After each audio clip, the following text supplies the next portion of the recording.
ஜாரு. இதில் ஜூஸ் மட்டும்தான் போடலாம், வேறு எதுவும் அரைக்கலாம் முடியாது. இதில் போட்டுக்குவோம். இந்த 2 மாதுளம்பழம் ஊற்றி வச்சுருக்கேன், அதை இதில் போட்டுக்கலாம்.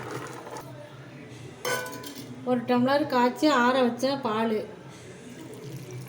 1 ஸ்பூன் அளவுக்கு ஜீனி, கொஞ்சோண்டு உப்பு, இனிப்பை எடுத்து கொடுக்கறதுக்காக கொஞ்சோண்டு உப்பு, அவ்வளோதான். மூடி போட்டு அரைச்சிடலாம். நான் அடிச்சுட்டு வந்தேன். இந்த பாருங்க, நான் புளிஞ்சு எடுத்துகிட்டு வந்துட்டேன். இது வந்து இந்த விதையெல்லாம் வந்து உள்ளறையே தங்கிடும். அந்த சாறு மட்டும்தான் இது உள்ளார வரும். இந்த பாருங்க, சக்கையெல்லாம் உள்ளறையே இருக்கும். அப்படியே வடிகட்டி இது உள்ளார வந்துடும்.